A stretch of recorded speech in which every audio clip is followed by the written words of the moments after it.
All right, boys. And girls, if you're out there, even though analytics say 98% boys, men, I should say. Today, I just want to talk in front of the camera. You know, I spend so much time doing breakdowns and editing footage and getting my voice on the breakdown, but today I just want to talk to the camera and talk to you guys about something that is really, really, really important if you're considering doing MMA at a professional level, making a career out of it. Long story short, it's a horrible fucking idea. It is a terrible, terrible, terrible idea. Let's dive in to why I'm saying this, right? Now, I've been around the game 20 to 25 years, somewhere in there. You know, I've done a lot of grappling sports, competed in Taekwondo, Brazilian Jiu-Jitsu, wrestled in middle school and high school, was the president of UMass Brazilian Jiu-Jitsu. But the thing that I'm really, like, the perspective I'm really coming from is I've done a lot of coaching in MMA. I've trained a lot of fighters, amateurs, professionals, taken some main event slots on some like local cards and shit. Had a great time doing it. Still am having a great time doing it. But it needs to be put into perspective. It really needs to be put into... People need to know the dark sides of what happens when you devote all your eggs into this one basket. The biggest reason is the head damage. I mean, the head damage is freaky scary. It's terrifying. And you need to be warned about it. Now, the human brain, your human brain, is frankly the most valuable thing that you own. You do not own another thing more important than your brain. It is going to be the everything for making you have a good life or a life that you can at least tolerate. It doesn't have a shock absorber. Rhinos, woodpeckers, goats, these animals have shock absorbers in the brain so they can smack into things. Your brain does not have any kind of natural shock absorber. And it's more just like a bowl of jello inside of a skull. If it gets hit, it smashes against the side of that skull, and your jello mold goes from being like a nice recognizable shape to like kind of mushy over here and kind of dead over there. And you gotta understand, when you want to become a professional fighter, when you want to get to the UFC, when you want to get to the bright lights of fighting for a title, you've got to start on the regional scene, right? You've got to start down here before it's a long way to the top if you want to rock and roll, man. I mean, it is a mountain and a half. And that means you're going to have to start amateur, and that means you're really not going to get paid for these fights. Some people make a decent amount of money selling tickets, but it's not more than like $1,000, $2,000 at the most. And you are now putting your most valuable possession, your brain, on the line for no money. You don't just do that once either. You do that maybe 7, 8, 9, sometimes even 10 times before you actually fight in the big leagues, before you go pro. And by the way, going pro does not mean you're in the big leagues. Most of the time, you are in the same promotion, getting, you know, now they're giving you at least $1,000, $2,000 without having to sell tickets. That's money just to show up. And you're putting your most valuable possession on the line for $1,000, $2,000. Keep in mind, this is a sport where you can get kicked in the head.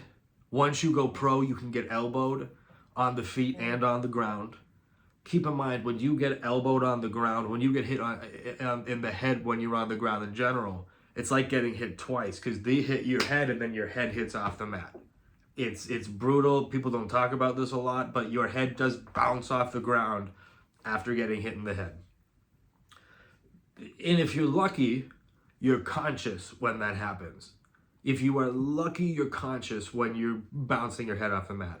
There are many, many situations where somebody gets knocked the fuck out, like before they even hit the ground.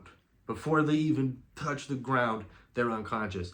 And then a guy, a trained killer, a gorilla comes, boom, boom, boom, hits you with a couple more because the referee literally could not run fast enough in order to stop you from taking those extra shots. You know, that's vicious. That's absolutely, I mean, you hate to see that, especially if that happens to an amateur, let alone a pro, right? So the head damage and how much you are getting paid to take that head damage in the early climb is so unworth it. It's unbelievable. I mean, it's just really not worth it at all. Now, the second thing that we should talk about is what happens if you do climb up the ranks, right? Now you're in the UFC. Great.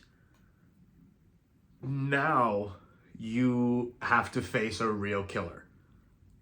And, you know, you may have been mopping the floor with local guys. There's a lot of kind of padding records more these days. There's guys that are like 10-70, 10-80, like just racking up losses, and people just fight these guys to pad their record a little bit.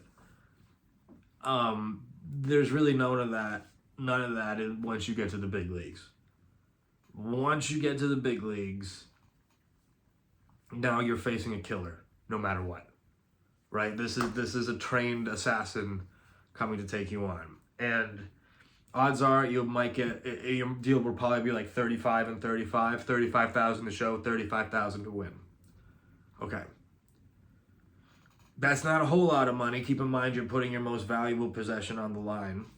And you got to consider the fact you've got to do that a couple times through this year to crack six figures. Professional athlete putting his most important thing on the line, having trouble cracking six figures without fighting three killers in a year. Not only that, your killer is getting progressively more dangerous. Like if you win, your killer's getting racked up. That's if you're winning. If you lose, oftentimes you get kicked back down to the regional shows, and then you gotta put it on the line for $1,000, $2,000 again. It's the economics of it are really dark. They're really not good. The third thing, right? So if you make it to the UFC, okay, great. Trained killer. And let's be fair.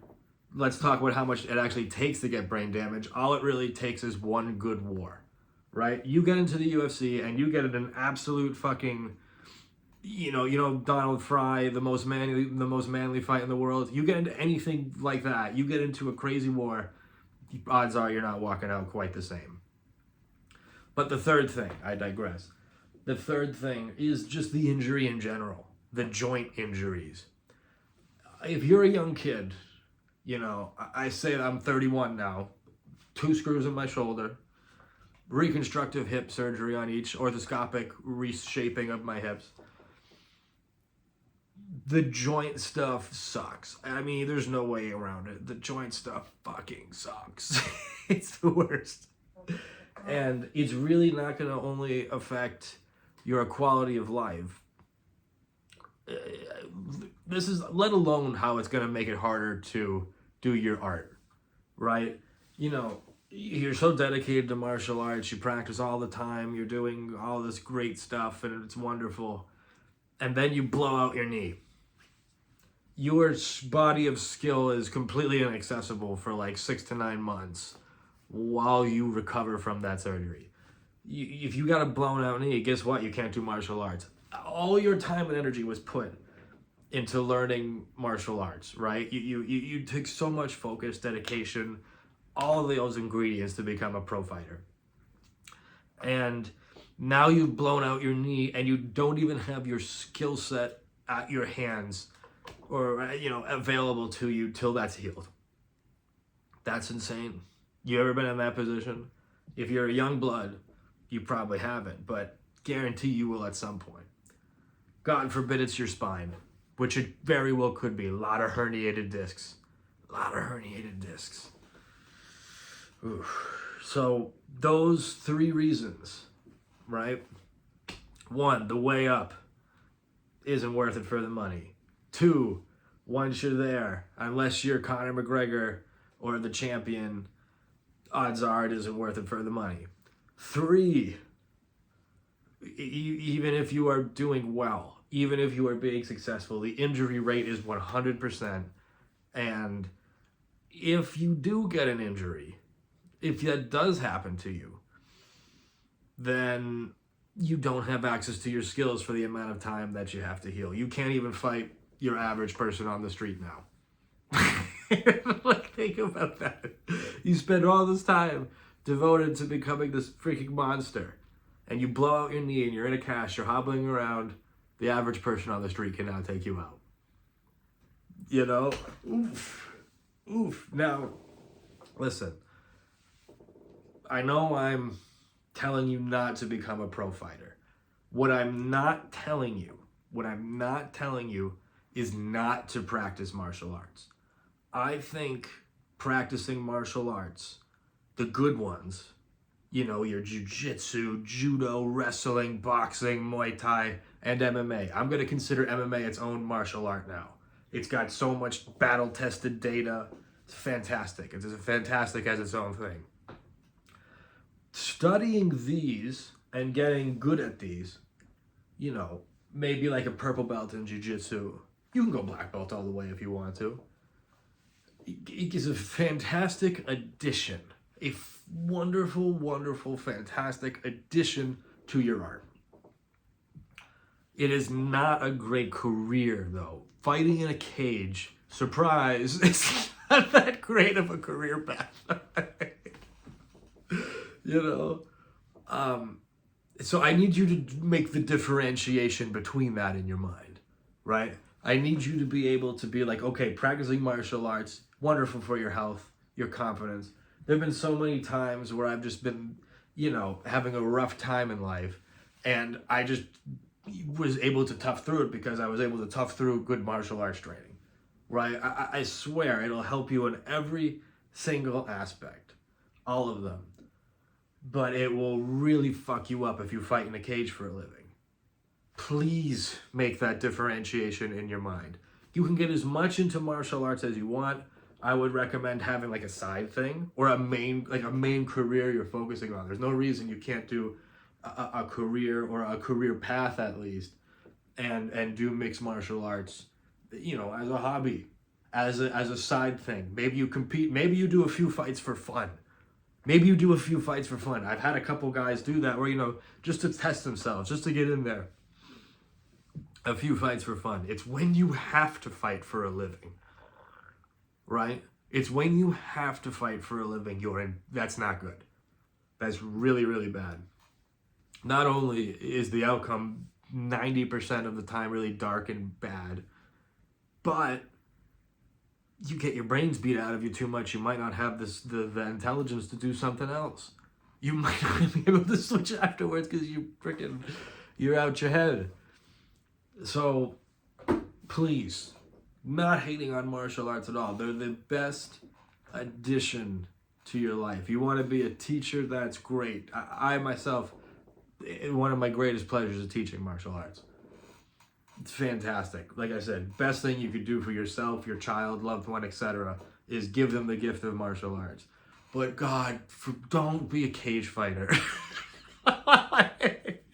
If you have to be a cage fighter, case in point, Khabib, poverty of Kazakhstan.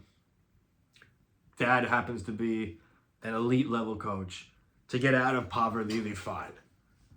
That's usually how it goes. right?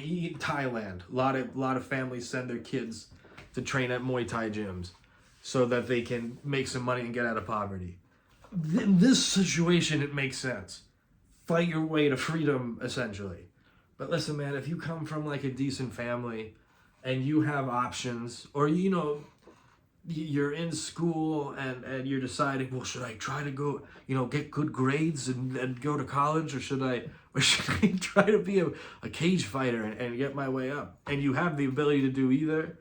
I would take the school. I don't think there's any reason you can't do school and learn martial arts, right? I don't see why there's any reason. And it's hard to go the other way around. You can do school, you know, go to college, go to grad school, whatever you want to do, finish high school, and then go focus on your MMA career, which you can't do nearly as easily, is focus on your MMA career and then try to rewind and do something else. That's very difficult. It took me a long time to do it, I'm going to be honest. And I wouldn't want that for you. I'd want a straighter path to where you want to be in life. So, like I said, martial arts, fantastic, wonderful, best thing I've ever done with my life, truly. Being a cage fighter, not your best choice. You want to do a few, test yourself, get in there, see what's up, you know, like, it's fun, I'm not gonna lie, but consider everything I've said in this video before you do it for a living. And if you want to learn martial arts, lucky for you, I've created the ultimate online dojo. Did my master's degree at Harvard Extension School, part of Harvard University. And it's a wonderful platform that is semi-educational, semi like a video game. Basically, you learn from these interactive modules I've created, which is really fun. You get to interact with the content itself. You get to submit video assessments, right? So I'll take a look at it. I'll grade it. If you get the passing grade, your character levels up. You get points, your character levels up. It's a lot of fun. It's a lot of fun. There's a lot of extra features. There's a community site. So if you want to learn martial arts, hopefully not to be a cage fighter, but if it's for cage fighting, I don't blame you. You know, I enjoy it myself. Head on over to Knights. The link is in the description. And I'll see you in the next video. This was fun. Usually I edit too much. A little afraid to get in front of the camera, but I actually really enjoy just going off the cuff and saying what's on my mind. So catch you guys later. Oh, by the way, Bruce Lee hat. Check that out. Be water, my friend. A lot of people don't like Bruce Lee out there, but a lot of people fucking love him, and you know, you can look at my channel to see it. All right.